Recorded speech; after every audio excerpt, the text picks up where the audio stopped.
Fala pessoal, beleza? Nessa aula a gente vai explorar um pouquinho mais sobre os movimentos curvilíneos, né? Agora a gente vai avaliar um pouco mais a fundo, tentando trazer as ideias das leis de Newton para esse tipo de movimento, beleza? Então, primeira coisa, né? Esse tipo de movimento está presente em várias situações do cotidiano. Uma das situações seria o carrossel, né? Esse é um movimento circular, normalmente é uniforme, né, com velocidade constante, mas existem outras situações. Um carro fazendo uma curva, por exemplo, a gente pode analisar do ponto de vista de movimento curvilíneo. A centrífuga, né, da máquina de lavar, ela também tem esse comportamento. Então existem outras situações que a gente também pode aplicar essas ideias, inclusive, por exemplo, um satélite em órbita. Para avaliar essa situação, a gente precisa relembrar um pouquinho sobre as acelerações, né, as componentes da aceleração dentro de um movimento circular. A gente viu que a aceleração ela é responsável por alterar as características da velocidade, né? Dentro do movimento circular, mais especificamente, a gente pode separar ela em duas componentes. A componente, né, tangencial e a componente centrípeta. Daí a gente definiu da seguinte forma, né, lá ainda no movimento circular, a gente disse que a aceleração tangencial é aquela que fica exatamente aqui, ó, acompanhando a velocidade da bolinha, né, da esfera, do móvel. Então ela vai tangenciando a trajetória. E a centrípeta é aquela aceleração que está sempre apontando para o centro da trajetória, beleza? Qual era o papel de cada uma?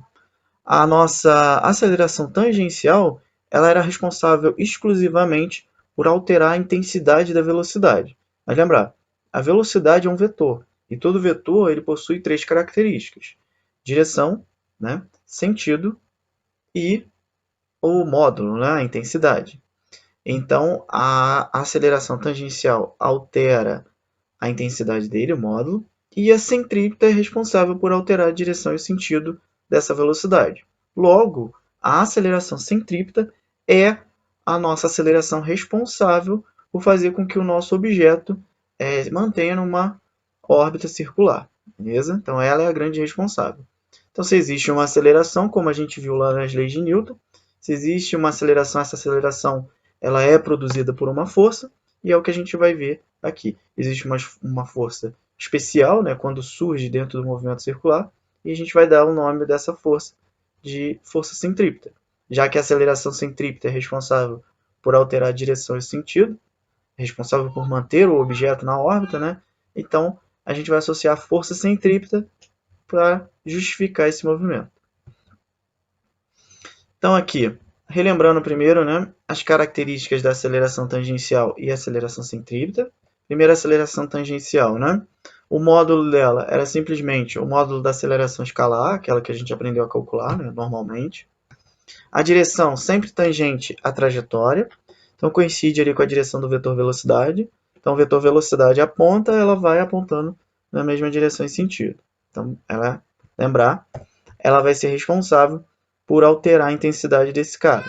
E existem duas situações possíveis. A aceleração está no mesmo sentido da velocidade, daí a gente está avaliando um movimento que seria acelerado, no caso, né? Então o módulo da velocidade vai aumentar. Ou quando você está freando, que é quando a aceleração está no sentido contrário à velocidade. Daí você tem um movimento retardado, quando o módulo da velocidade diminui. Então essas são as características da componente tangencial da aceleração dentro do movimento circular. Para a aceleração centrípeta, o que a gente tinha era o seguinte: se o móvel executa um movimento em trajetória curva, né, existe uma componente da aceleração que aponta para o centro dessa trajetória, e aí a gente deu o nome dessa componente como sendo a aceleração centrípeta.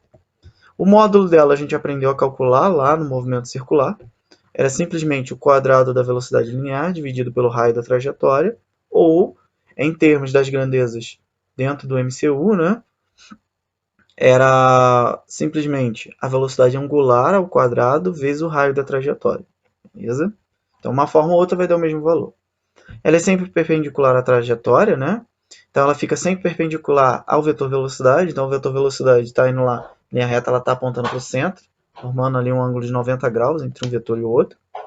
E sempre orientada para o centro da curva. Lembrar, ela é o que caracteriza essa mudança no sentido da velocidade, logo ocasiona o efeito da trajetória circular.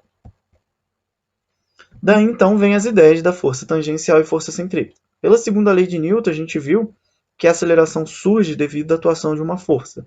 Então, se a gente tem duas acelerações aqui, né, uma aceleração tangencial e uma aceleração centrípeta, então é de se esperar que exista uma força tangencial e uma força centrípeta, que produz essas acelerações. Então, a gente vai definir um F índice T aqui como sendo a componente tangencial da força resultante que atua. Ó. Novamente, a gente pega uma força resultante, separa nas suas componentes, tangencial e centrípeta. Lá a gente tinha feito o contrário. A gente pegou uma aceleração resultante e separou nas suas componentes, tangencial e centrípeta. Beleza? Então, o Ft vai ser a componente tangencial da força resultante e o FCP, né, como o nome sugere, vai ser a componente centrípeta da força resultante. Quais são as características dessas forças? Elas vão ter praticamente as mesmas características que as acelerações, né? Elas estão relacionadas, obviamente. Então, a força tangencial vai estar ali tangenciando a trajetória e a força centrípeta apontando para o centro da trajetória circular. Daí vem a ideia da nossa força centrípeta ser responsável por manter um objeto dentro de um movimento, né, circular. E aí, a gente pode pegar as ideias da aceleração centrípeta e aplicar dentro da segunda lei e desenvolver uma expressão para representar a força centrípeta.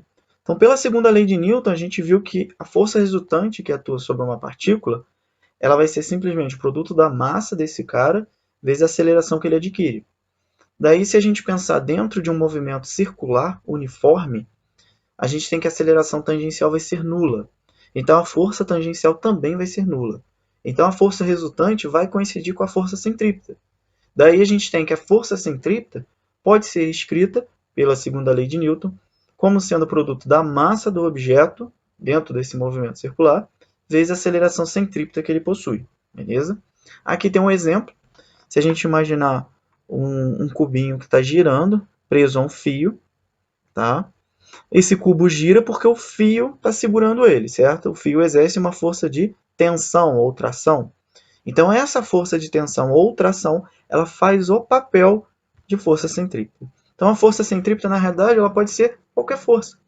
Tá? É uma força que surge dentro daquele movimento que vai produzir o quê? Aquele efeito de rotação, de movimento circular. Beleza?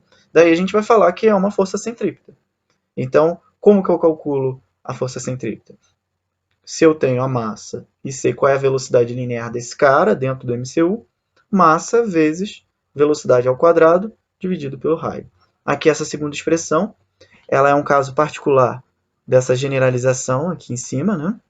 Aqui a gente está atribuindo a tração como sendo a força centrípeta e a gente substitui a aceleração centrípeta aqui pela sua expressão que a gente acabou de rever, né?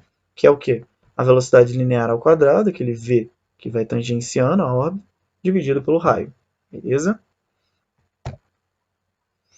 Então, em resumo, né, o que a gente tem quando um objeto está circulando, né, dentro ali da sua trajetória, é uma força centrípeta que aponta para o centro dessa trajetória. Essa força é responsável por manter esse cara dentro dessa órbita, beleza? Então, para que um objeto ele descreva um movimento circular uniforme, deve atuar sobre ele o quê? Uma força centrípeta. Ela vai ser responsável pela mudança de direção da velocidade do objeto, no caso, especificamente, a aceleração centrípeta. Então, aqui o que acontece? Você está lá rodando um objeto, né? O fio se rompe. A tendência desse objeto é sair pela tangente, né? A gente já viu essa expressão de forma coloquial, né, no dia a dia.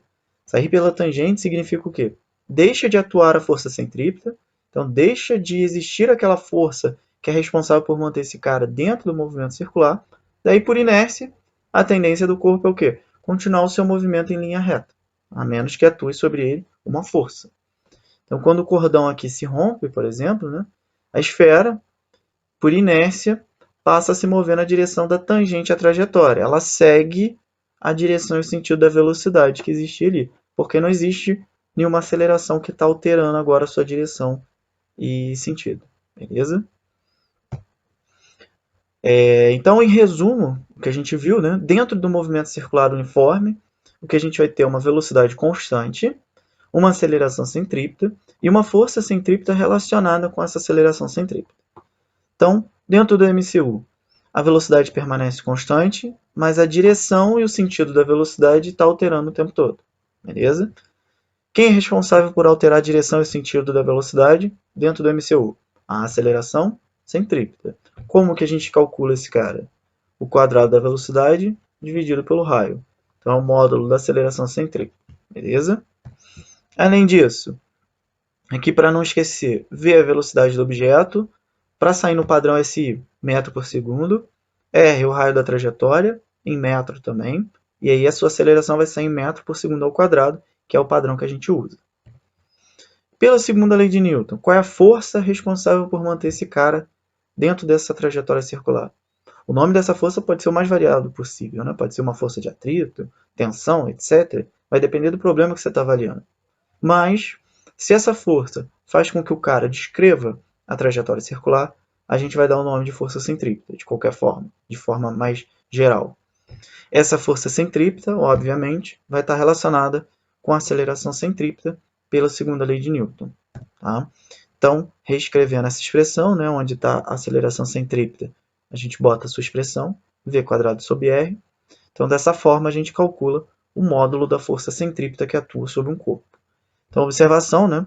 A aceleração centrípeta possui a mesma direção e o mesmo sentido da força centrípeta, como representado aqui na nossa figura. Beleza?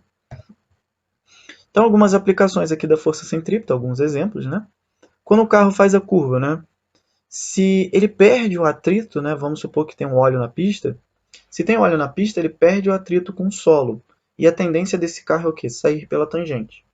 O atrito com o solo é o que segura esse cara dentro do movimento circular, ou seja, que faz ele executar a curva. Se esse atrito deixa de existir, por conta do óleo na pista, por exemplo, a força centrípeta deixa de atuar sobre o corpo, e aí ele vai sair pela tangente, beleza? Então, quando o carro descreve uma curva, a força centrípeta que atua sobre ele é proporcionada pelo atrito. Então, a gente vai fazer o quê? A força de atrito vai ser a força centrípeta nesse caso, beleza? Aí dentro de uma centrífuga lá da máquina de lavar, né, gira para jogar água fora. A roupa não sai, porque a parede ali segura, aplica uma força normal a roupa, né, no caso, né? E aí a normal faz o papel de força centrípeta, tá? Cuidado com o termo força centrífuga. Força centrífuga não existe, é um erro conceitual. Na realidade, força centrífuga ela é aquele efeito que a gente viu de sair pela tangente, né, ou para fora, seria, né? Isso ocorre por inércia. Então não existe uma força que atue dessa forma. Só a centrípeta que existe de fato. Então a força centrípeta aqui ela é constituída pela reação da parede. A água sai pelos furos, né, porque não tem nenhuma reação da parede, então ela vai embora pela tangente. Enquanto que a roupa não vai embora porque a parede está segurando ela através da força normal. Então a força normal é responsável por executar aqui a força centrípeta, né? O papel da força centrípeta. Então nos orifícios a água abandona o cilindro tangencialmente, pois não há força centrípeta atuando. Beleza? Não tem normal sobre a água ali. E um outro caso bastante interessante são os satélites que ficam girando em torno da Terra, em órbitas circulares, né? Em um satélite, a força centrípeta ela vai ser proporcionada pela atração gravitacional da Terra. Então, esse satélite está numa trajetória circular com velocidade constante, e a força que está segurando esse cara dentro dessa órbita circular é a força de atração que a Terra exerce sobre esses objetos que possuem massa. Beleza? Então, a força gravitacional vai fazer o papel de força centrípeta nesse caso. Beleza?